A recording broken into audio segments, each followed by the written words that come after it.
Wish is the worst mainline animated Disney film I've ever seen. It's the movie equivalent of striking out without swinging the bat. Like, absolutely not trying anything that could result in a good movie. I am fully convinced it was written by ChatGPT. The characters, the story, the ending, all AI generated.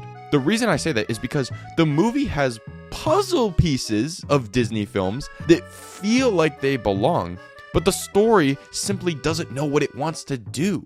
Like, the film knows you're supposed to have a protagonist and a villain and a setting, but it doesn't know what to do with any of them. It's the laziest movie I've seen from Disney from a writing perspective in a long time. Wish, released in 2023, is Disney's 100-year anniversary film. And god damn it, you wouldn't know it unless I just told you, because there is nothing remarkable about it at all. Except that they have really meaningless cameos, like Peter Pan. Except he doesn't even look like Peter Pan. He's like muscular and adult.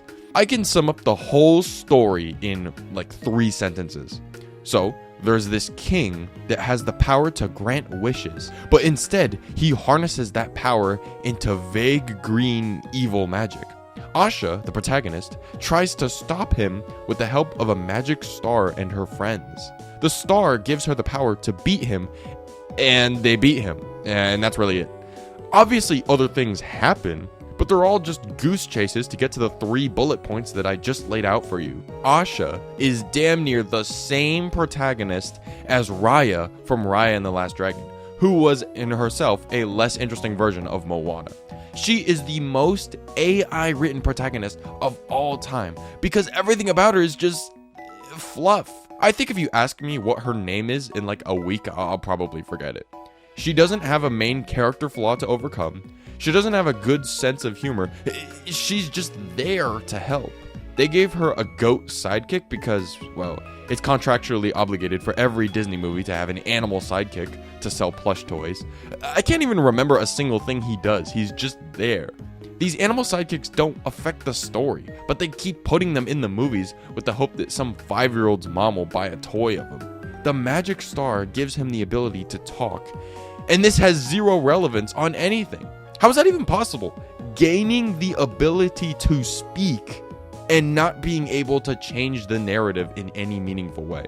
Now, a part of me appreciates that Disney didn't try to pull the rug under us and have a twist villain like in Zootopia or Frozen. We know the king is going to be the antagonist. Unfortunately, he's just as poorly written as everyone in the movie. I'm actually starting to think Marvel's dialogue writing is seeping into all categories of Disney. Like, it's spreading like a disease. Because at one point, Asha asks a question, sees something happen, and says, "I'll take that as a yes." Ugh. Who says that? And they do the most cliche lead up to the 3rd act in the history of animated movies. I guarantee you've heard this exact scene a million times. Okay, it's nighttime.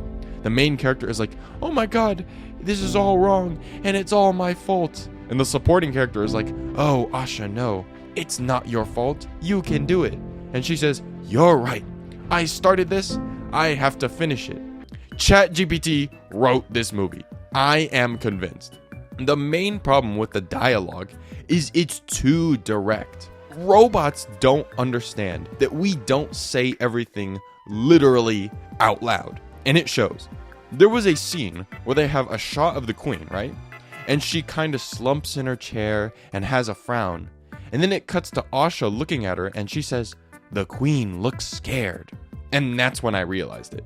The movie treats you like you don't have eyes. Like it's for a blind audience and everything needs to be read out loud to you. The movie doesn't understand how humans speak, like how dialogue should be written. It's damn near unbelievable. At one point, the king says, "Some sort of warning. I believe I have just been threatened." Like, who says that? I understand it's a kid's movie. And if we're being real, the attention span of today's kids has significantly decreased to goldfish territory. But it's kind of annoying how, in Wish, people are constantly talking. There's too much dialogue in this movie. I'm begging for a scene where events occur without the characters saying exactly what they're doing or thinking. Like, I don't know, some facial expressions, some slower scenes, some body language, something visual. So I don't like the characters, right? But what about the other elements of the story, like the magic? The magic system in this movie is, like, kinda totally nonsensical. See, whenever you have a world or a fiction with magic, fantasy, superpowers, there's gotta be a limit or a catch or something to tie it to reality. Or else, characters can literally do anything because it's magic. And you end up with a story like Doctor Strange 2, where Wanda just snaps her fingers and anything can happen. The star gives Asha a magic wand, and this magic wand can literally do anything. It shoots beams, it creates clothing out of thin air, it turns carriages into pumpkins. Whatever the writers feel like. It's unbelievably lazy writing when things like mind control, flying, shape-shifting are just tossed around. Also, there are too many songs in this movie. I think the scriptwriters realized there's not enough content to the story, so to pad time and barely get to an hour and a half, they have 12 songs. That's almost double the amount in Moana, and they're just really forgettable.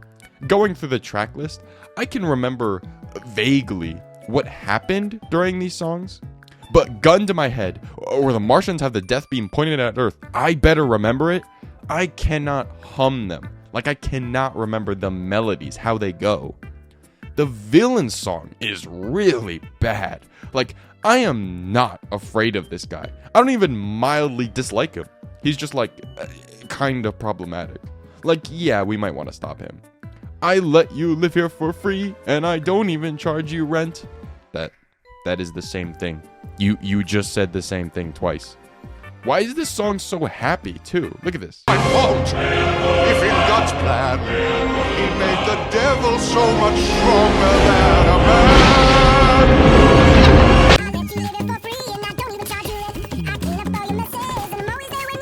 Like, you can't just make him spew green light and be like, pretty scary, right? Like, no, he isn't. When the king confronts Asha, our protagonist is cornered, she's in trouble, and he's like, give me the star. You know how they escape? You know how the writers get their protagonist out of this sticky situation? She hurls a piece of furniture at him, and they run away. That's your villain. He gets clobbered by a wardrobe, and he's immobilized, and he lets them escape. This is why I don't understand the magic system. This guy can do anything, but he can't lift a dresser? You know that writing concept of if a character has a gun in the third act, you have to see him pick it up in the first act.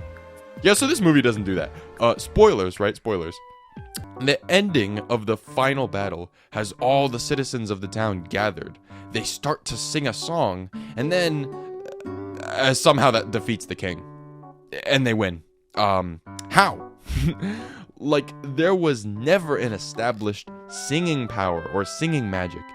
It just happens.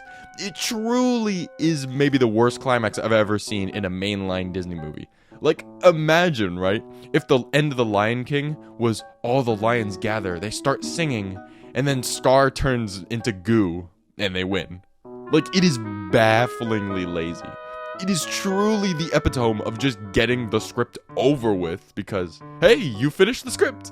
You did it. We're done. I have a feeling this movie was rushed specifically so it could be released as the 100-year anniversary. Because outside of that, there is nothing appealing about watching this movie. Like, I would rather watch a bad movie so I can laugh at it for being bad. It's not even that bad. It's just boring bad. It's not even that pretty visually too. Like, it looks good, but it doesn't scream Disney to me. There's a very bizarre lack of detail on people's skin. Like, every character has the smoothest skin you've ever seen. These characters look easy to draw. It's a far cry from, I don't know, Wreck-It Ralph or Zootopia's characters' designs. So yeah, Disney has gotten into the open AI market by straight up writing a film using it. Like, okay, I'm being hyperbolic, but honestly, it's really not that much of an exaggeration, especially as their art style trends further into that clean-cut AI 3D art style. Well, that's all I got. Movie sucked. Disney's cooked. Oh well. Please subscribe. Would appreciate that. And bye.